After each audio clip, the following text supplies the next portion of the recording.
Yeah, we're good to go. Good morning, everyone. Welcome to Acco Village in Calgary, Canada's first Homes for Heroes community. I'm David Howard, CEO of Homes for Heroes Foundation. I'll be your master of ceremony for today's exciting announcement. It's my pleasure to welcome the Honorable Jason Kenney, Premier of Alberta. Joining the Premier is MLA Brad Rutherford, the government's representative to the Canadian Armed Forces, and Homes for Heroes Board of Directors Chair Gerald Jackman is also here. Please join me in extending a warm Homes for Heroes welcome to our distinguished guests.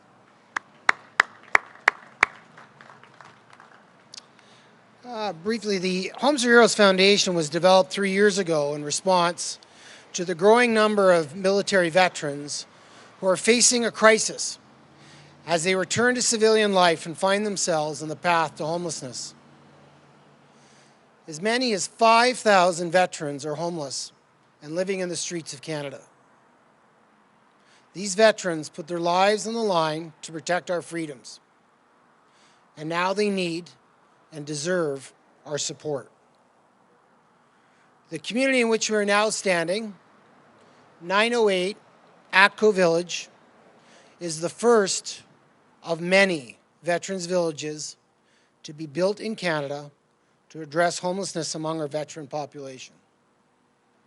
Our foundation works with municipal, provincial, and federal stakeholders to secure sites for each village. It seeks financial assistance from all levels of government, Canadian corporations like ATCO and CP Rail, and generous contributions from Canadian citizens to build transitional housing for veterans in cities across Canada. I now call upon Honourable Jason Kenney, Premier of Alberta, to say a few words about the latest Homes of Heroes initiative. Premier Kenney. Thank you so much, Dave, to you and your crew for welcoming me here to the Atco Village of the Homes for Heroes Foundation. I have an exciting announcement to make, but I'm going to ask you to please allow me to address a very disturbing announcement today by Suncor. First of all, let me speak to that. Today, Suncor has announced their intention to lay off as much as 15% of their workforce. We estimate that could affect as many as 2,000 Albertans.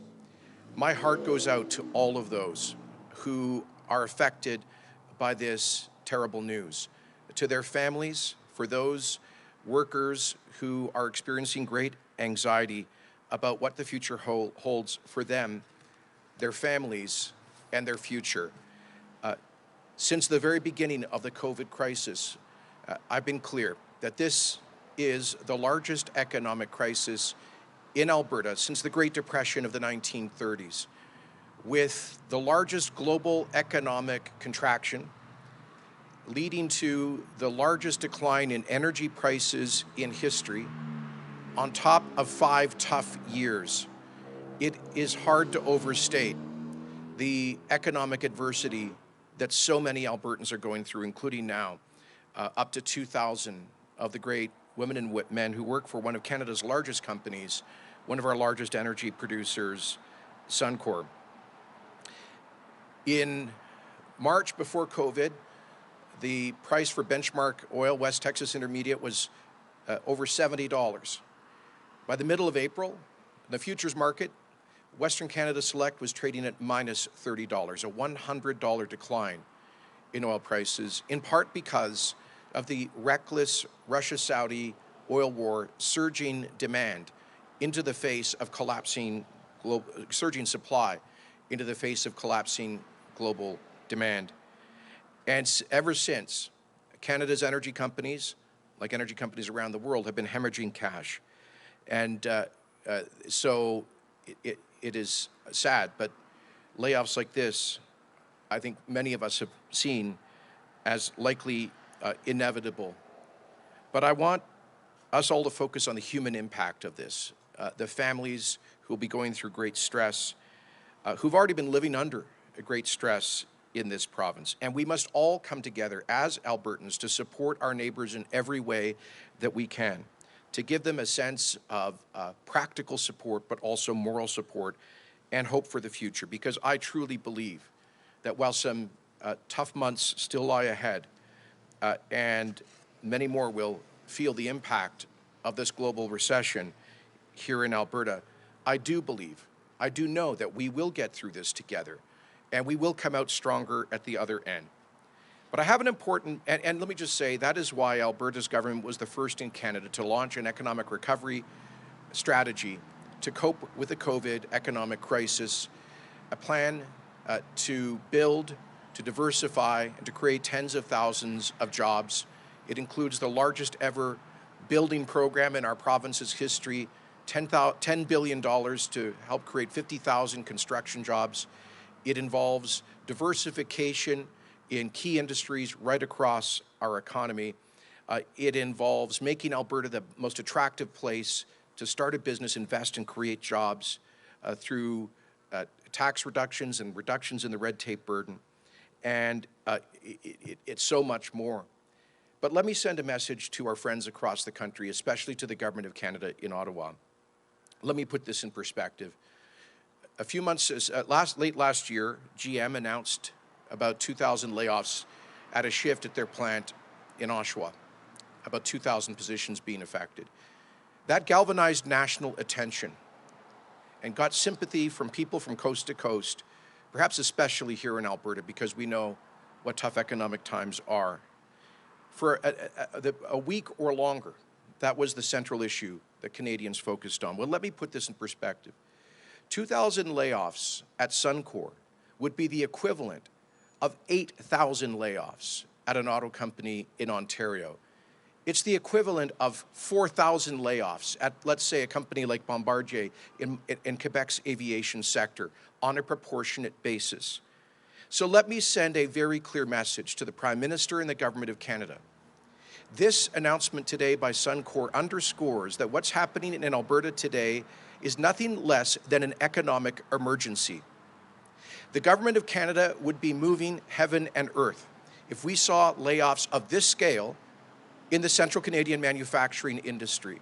And yet last week, we saw a federal throne speech which did not even reference the crisis in the largest sector in Canada's economy, our oil and gas sector, in the province that has done more, far more than any other, to create jobs, wealth, opportunity, and government revenues over recent decades, thanks in part to the work of companies like Suncor and the men and women being affected by these layoffs.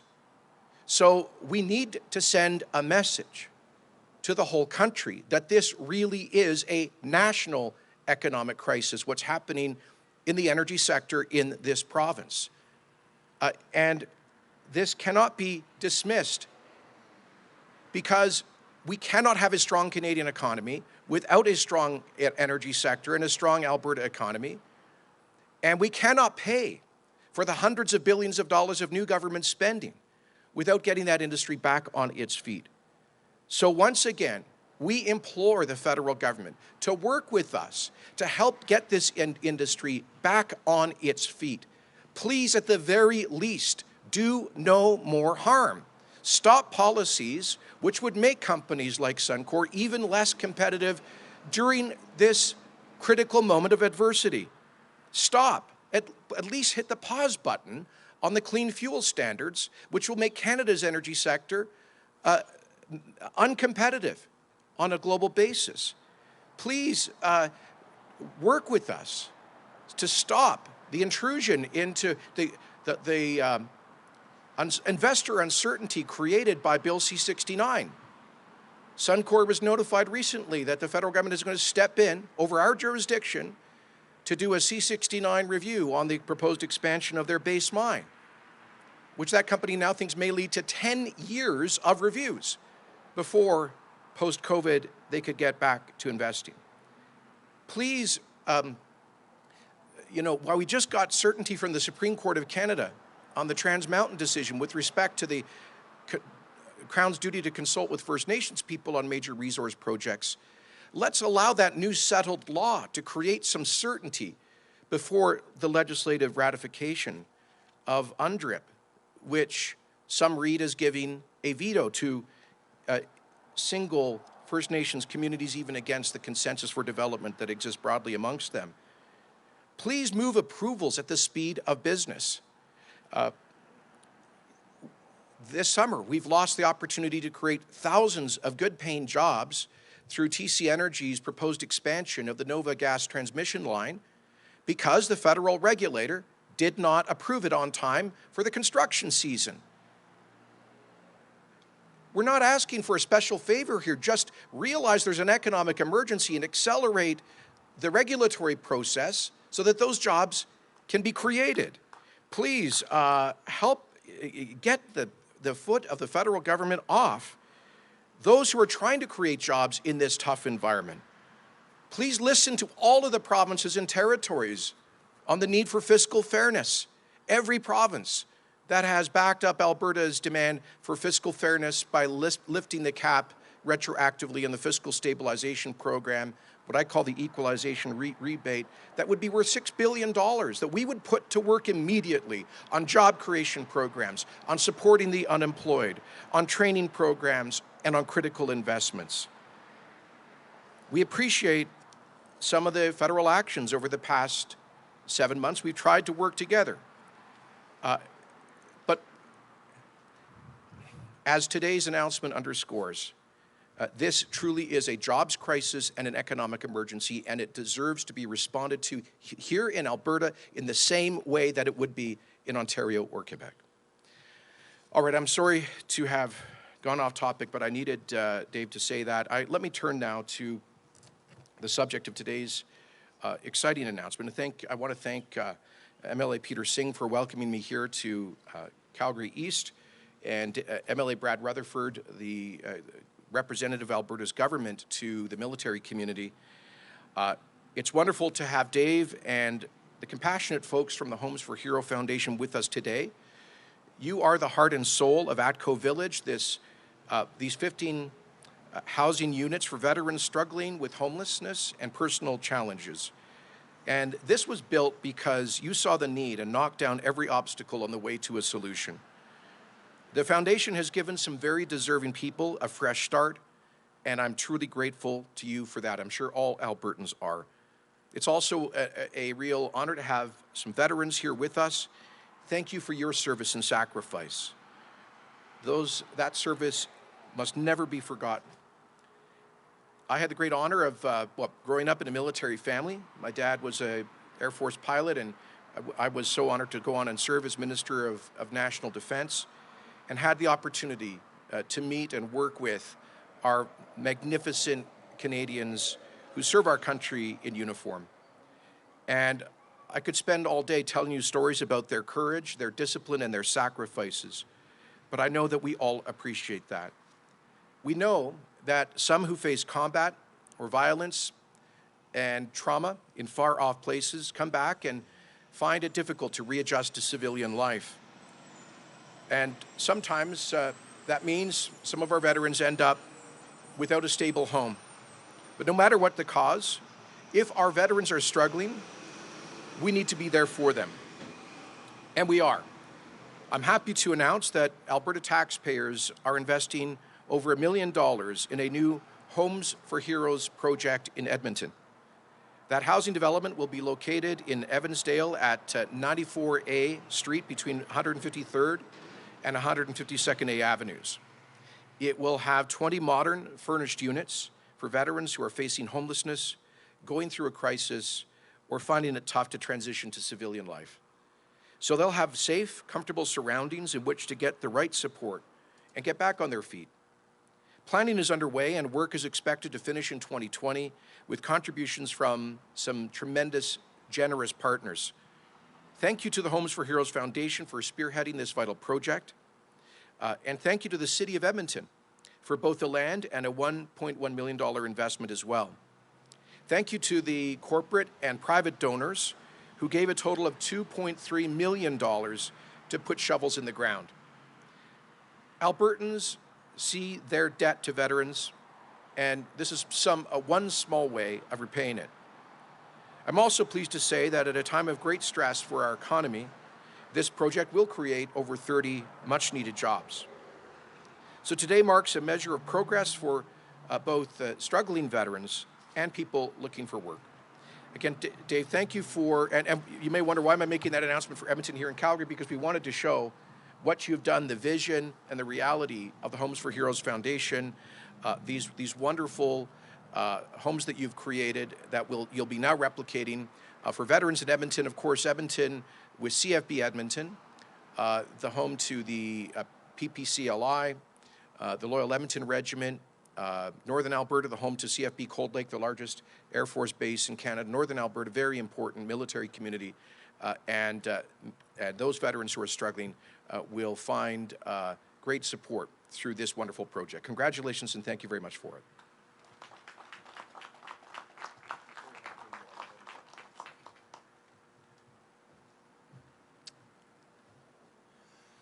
Thank you, sir. I thank you and your government for being the first province in Canada to announce their support for the Homes for Heroes program. I know the other provinces' leaders will soon follow. I now call upon MLA Brad Rutherford to say a few words.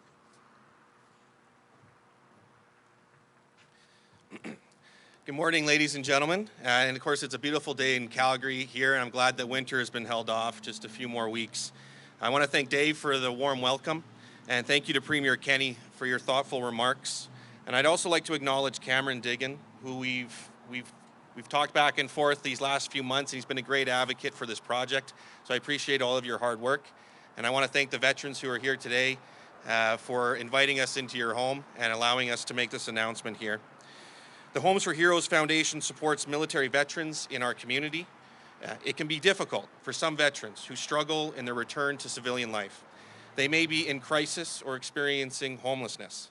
They may need the safety and stability of home to help them get back on their feet. And when they have given so much to defend our freedoms, we need to do what we can to give back. In 2019, Homes for Heroes opened this 15-unit Veterans Village here in Calgary. And we are here today to celebrate the success of that project and support the second village in the city of Edmonton. The village is comprised of tiny homes, but they are more than enough to help veterans in need. A new home can help support veterans to build new and stable lives in the community. Currently, the Government of Alberta's Edmonton's Veteran Service Centre and Housing Pilot Project also provides needed supports. There, veterans can find employment supports, crisis services, and connections with veteran servicing organizations. The Veteran Service Centre can provide a new start, but it starts with a new home. Homes for Heroes is an important voice and support for veterans, and we are grateful for your leadership. This development is a great example of different orders of government and the nonprofit and corporate sectors working together. My thanks to the City of Edmonton for its support of this development and its land contribution. Thank you to our corporate and private donors for stepping up. Working with Homes for Heroes and our government, nonprofit, and corporate partners, we can help veterans. In partnership, we will make a difference in the lives of those who have served our country and now need our help. And I want to again thank the Premier for taking time over the last 18 months that I've been in this role. The Premier has been out to a variety of military bases throughout the province, meeting with military members and hearing their thoughts on their service and their contribution to the community. And so it's a tremendous asset to have the Premier in our corner and moving these projects forward. And I also want to just touch on the government has also implemented the Alex Dakota Award of Honor, a $5,000 grant for post-secondary education for military members or their families. And the Premier touched on growing up in a military family. My grandfather was a military police officer and was stationed out in Cold Lake. And so when I last visited Cold Lake, my mom had me drive around looking for the house that she grew up in, which was quite the honor for her to have me back in there. So very, very proud tradition, and I'm glad to be a part of this. Thank you.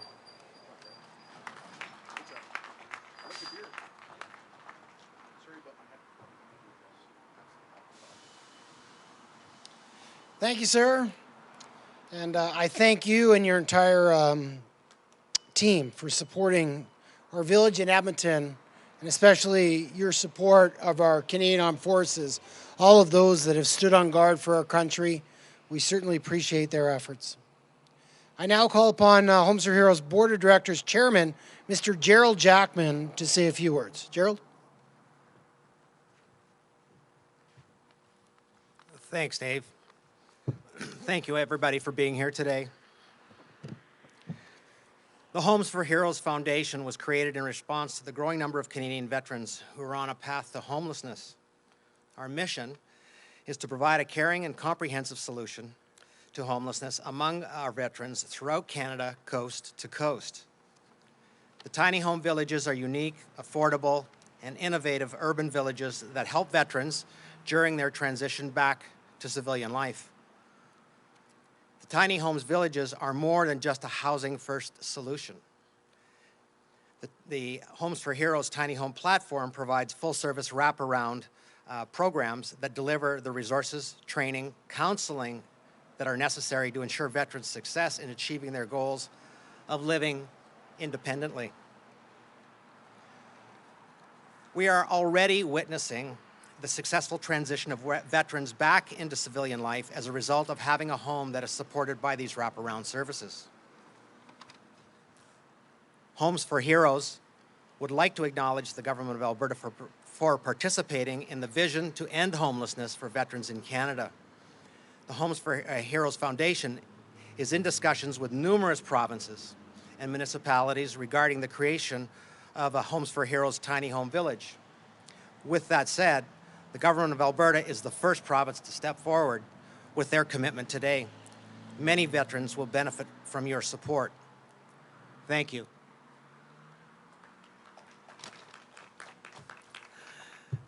Our next village will be located in the great city of Edmonton, with completion of that village taking place very near. We thank the city of Edmonton and the residents of Edmonton for your help in supporting those veterans. The Homes for Heroes Foundation would like to thank our numerous partners and sponsors. We could not do this without your support and donations. I would like to thank the Homes for Heroes Board of Directors and all of the people that volunteer their experience, capabilities, talent, desire, and time commitment towards this great endeavor. Your help is immeasurable. The Homes for Heroes Foundation team is truly grateful to be able to support and help our Canadian veterans. The Homes for Heroes Foundation team thanks veterans for all they do in representing Canada. Thank you for your interest in participating in today's event. Will you help Canadian veterans address their homelessness? Thank you. Back to you, Dave.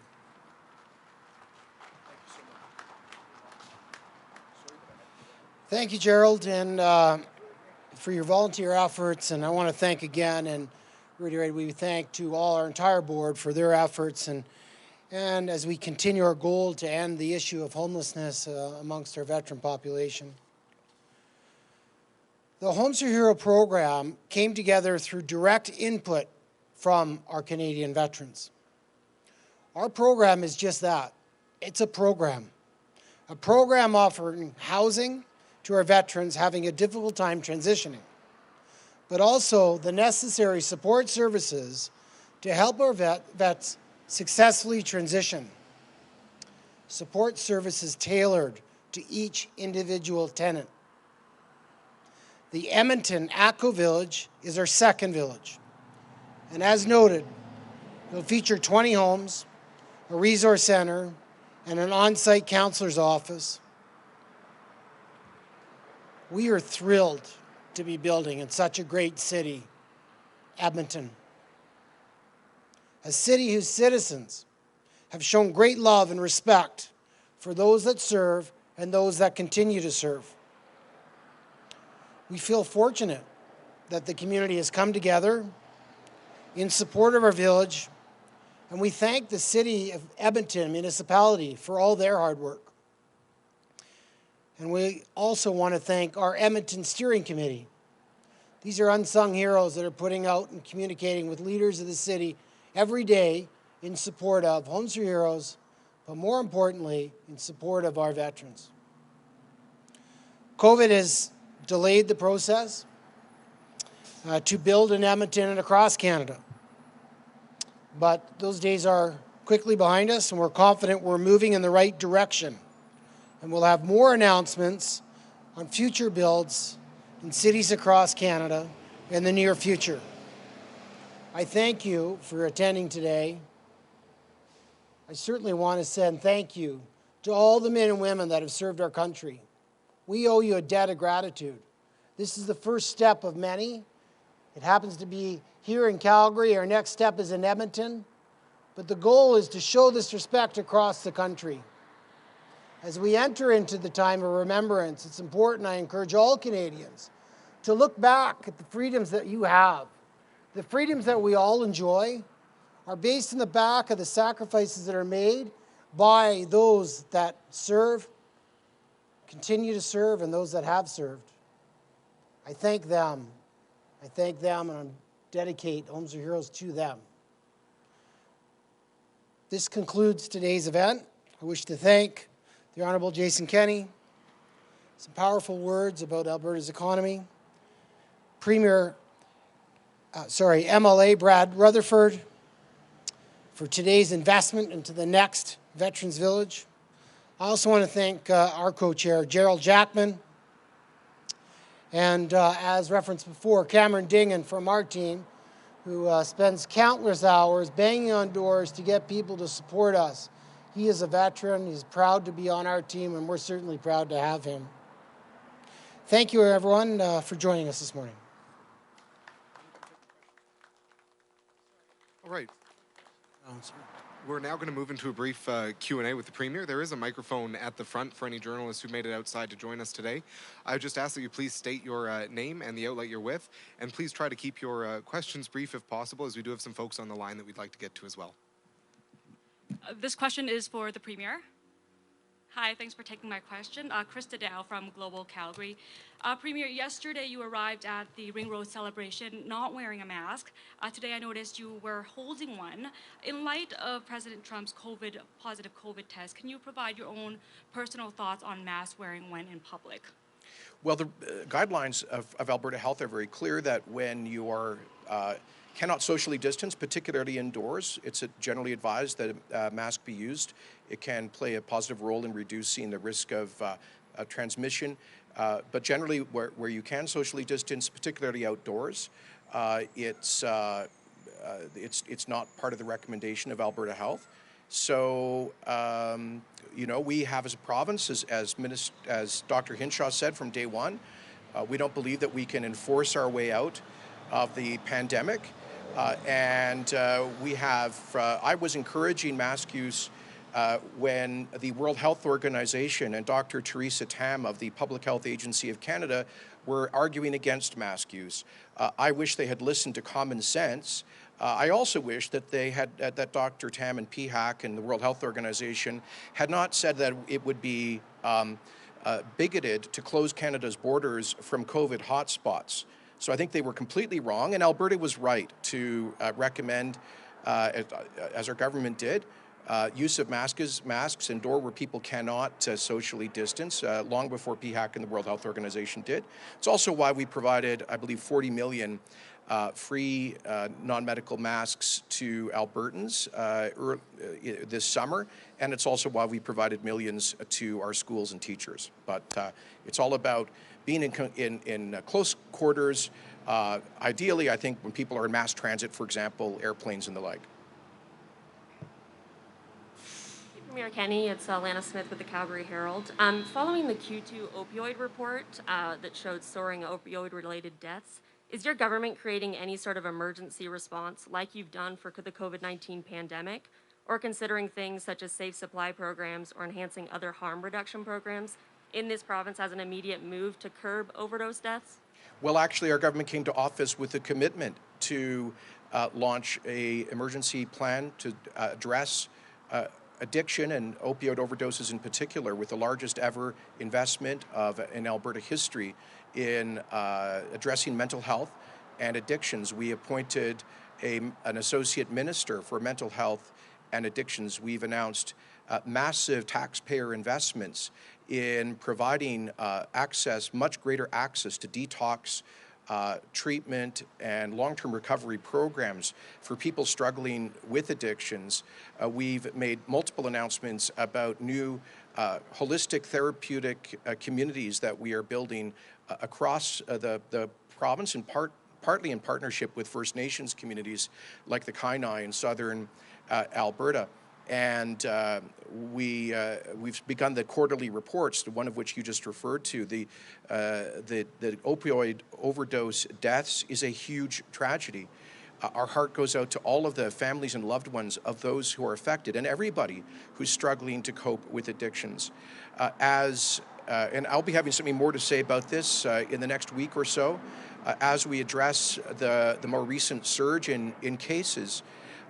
It's clear from people who work in the addictions services that the situation has deteriorated across the country. It's not just in Alberta. As you know, the highest spike in opioid deaths recently was in British Columbia. And so if drug injection sites were the solution, we wouldn't see the highest increase in addiction deaths in the place where there are the most drug injection sites. What we've seen across the country is that people coping with addictions have had an increase in money available through CERB, $2,000 a month. We've seen addiction workers across the country report that this unfortunately has resulted in increased drug consumption for people coping with addiction. I've asked the federal government to address that issue, to look at that very closely.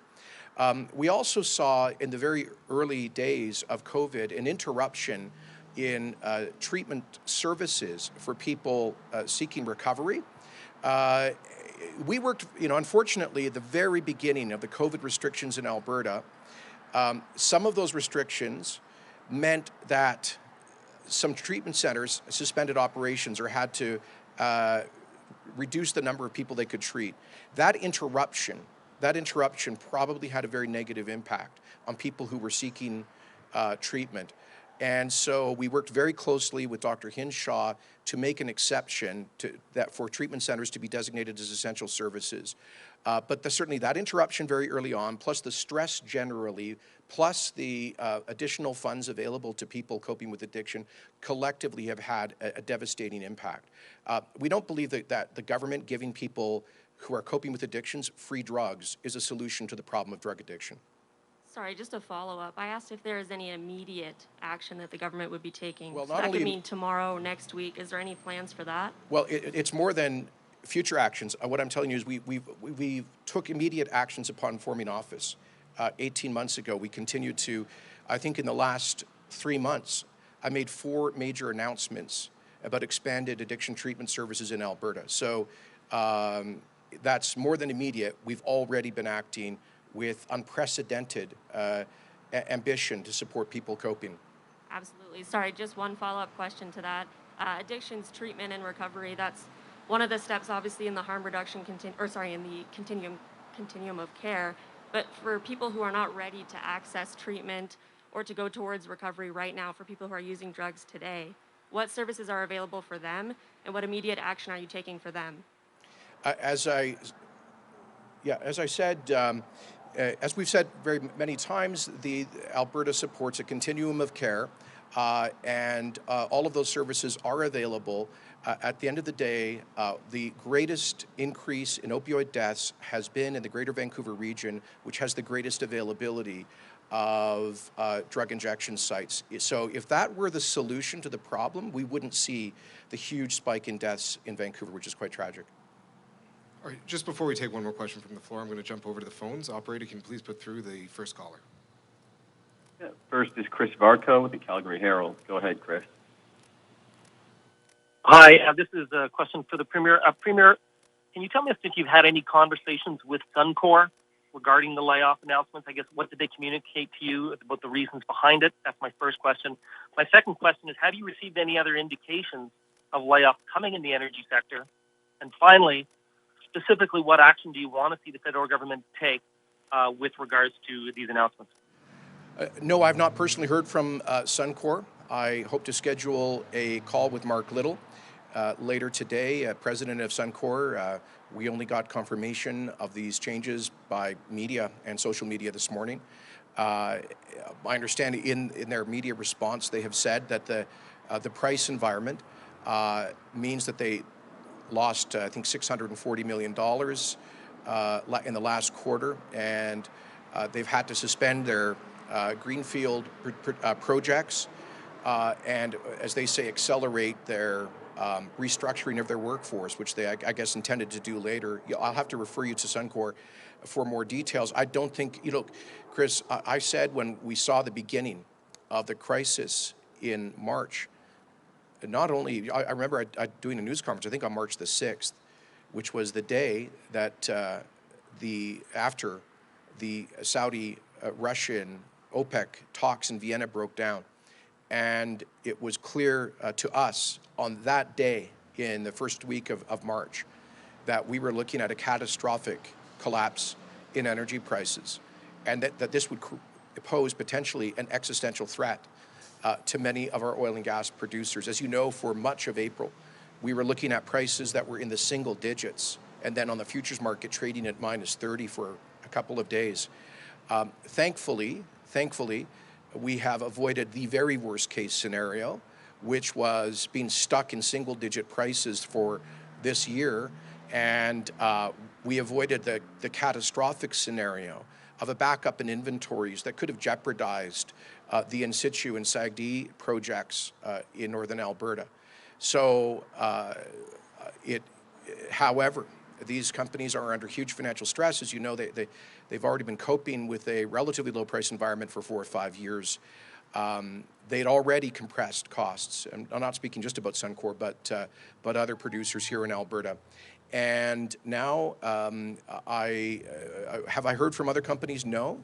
But I don't think any of us should be surprised if there are additional layoffs from other companies that are hemorrhaging cash right now. I would implore them to do everything they can to keep their workforce intact, to recognize that they've made big profits in the past for their shareholders based on the hard work of those employees, and to understand that we will get through this, that global demand will recover, and there will be a supply shortage, as almost everyone projects, as we move into 2021, 2022.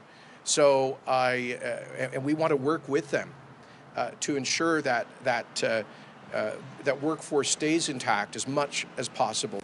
What do we ask the federal government to do? First and foremost, do no harm.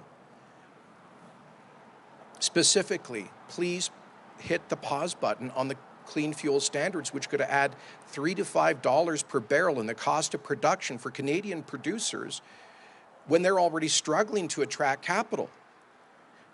Please hit the pause button on these C69 environmental assessments, which are creating more investor uncertainty at the worst possible time. One in particular is being applied to Suncor's application for expansion of its base mine. If we want that project to go forward when the energy economy has come back to balance, then we can't tell them to wait for 10 years. Please hit the pause button on legislative ratification of UNDRIP. The Supreme Court finally, after 30 years of jurisprudence, gave us clarity on what is the Crown's duty to consult under Section 35 of the Constitution Act on Indigenous consultation. Let's allow that new judicial certainty to be the norm for a while before moving to prior and informed consent, which could grant a veto to tiny minority groups that are opposing development supported by the majority of Indigenous communities. Those are just some of the things that could be. And please speed up approvals. As I said, TC Energy was hoping to create thousands of high-paying construction jobs this summer through its expansion of the Nova Gas transmission line, but that has now been delayed by at least a year because of delays with the federal regulator. And that's cost us 8,000 jobs in the middle of an economic crisis. And by the way, it also means the continued bottlenecking in our natural gas market, which means a glut, which means low prices, which could lead to the failure of some of our gas companies with further layoffs and reductions in government revenue. Why? All because a federal regulator, even in the midst of a crisis, could not move at the speed of business. So my message is, please work with us on these things. You know, it'd be nice to also to get that fiscal stabilization payment, but none of the other items I mentioned would cost the federal government a dime. Okay, we'll take one more question from the phones before coming back to the floor. Operator, can you please put through the next caller? James Keller with the Globe and Mail. Go ahead, James. Hi, this is a question for the Premier. Obviously, the Canada Infrastructure Bank announced this week that it'll contribute $1.5 billion towards irrigation projects in Western Canada. Can I get your thoughts on this announcement? And based on your talks with the bank and the sector, when and where do you expect this work to begin? Sorry, James. The question was about the Canada Infrastructure Bank and the $10 billion. Was there a specific part? $1.5 billion for irrigation. They announced that?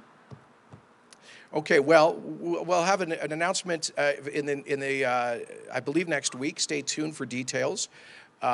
In our Alberta Recovery Plan, we laid out an agriculture growth strategy, which involves a major renewal of Alberta's irrigation infrastructure to help get better conservation of our water resources, but also better yields for our farmers, especially in southern Alberta. And we've been working very closely with the Canada Infrastructure Bank on that proposal for the past several months. And we'll have a very exciting, detailed announcement to make, I believe, a week from today. This will be the single largest investment in Alberta's irrigation system in over 60 years. A lot of the current infrastructure is, well, it's very inefficient and it's not good from a water conservation point of view. As I announced 2 days ago, we believe that this could be the biggest and best year in the history of Alberta agriculture, with the biggest yields at very strong prices. Our heart goes out to those in some regions that haven't had great weather, but overall, we're looking at a huge bumper crop. Yields have been going up, prices are solid. We're expanding Alberta's international agricultural marketing network and support, but critical investments in Alberta agricultural infrastructure like irrigation can be another game changer, really to increase yields and to diversify the kind of crops that we are producing. Okay, thank you. We'll come back to the floor now. Bonjour, Monsieur Kenney, Fouad-Secker de Radio-Canada. Je voudrais avoir une première réaction par rapport à Suncor, s'il vous plaît. So just the question was essentially in French about the Suncor layoffs. C'est terrible, cette annonce de Suncor, le chômage d'environ 2000 de leurs travailleurs. C'est pas imprévu à cause de la crise dans l'industrie de l'énergie, avec la chute des prix sans précédent. Et je pense avec compassion à tous les travailleurs et leurs familles qui font face à l'incertitude, comme centaines de milliers d'autres Albertains qui ont perdu leurs emplois et qui ont vécu 5 ans d'adversité financière et économique. C'est les raisons pour lesquelles le gouvernement de l'Alberta a lancé notre plan d'action économique avec des investissements sans précédent pour créer les emplois. Mais c'est également la raison pour laquelle j'implore le gouvernement du Canada à reconnaître qu'il y a une crise économique, une urgence économique actuellement ici en Alberta. Imaginez-vous la perte de 8000 emplois dans le secteur des automobiles en Ontario ou 4000 emplois perdus au Québec. Ça, c'est la taille, la grandeur de cette annonce de Suncor. Alors, on a besoin de l'action du fédéral pour nous aider à recréer les opportunités pour ces chômeurs, pour ces travailleurs, et pas les politiques qui vont nuire au secteur énergétique qui vit une crise actuellement. Time for one more question today. Ça marche? Oui. Same question about Suncor. Quel est le message que Suncor envoie au pays aujourd'hui? Ben, le message est que nous vivons une urgence économique en Alberta, c'est un défi plus grand que n'importe quel défi depuis les années 30 au plan économique. Et nous pensons à tous ces travailleurs qui ont l'incertitude de leur futur, mais ces travailleurs, les compagnies comme Suncor, étaient là pour créer les emplois, les richesses, les revenus pour les gouvernements de tous les coins du Canada depuis les décennies là. Puis on a besoin du reste du Canada pour être là pour ces Albertains. Maintenant, les Albertains ont versé milliards de dollars pour supporter l'économie et la fiscalité du reste du pays depuis les décennies là. Puis on a besoin de l'aide du reste du Canada maintenant. Et je ne cherche pas les chèques du fédéral, mais les politiques de bon sens qui reconnaissent que nous vivons une urgence économique actuellement. C'est OK? For Heroes, Oui. What's up? I think we're out of time today, actually.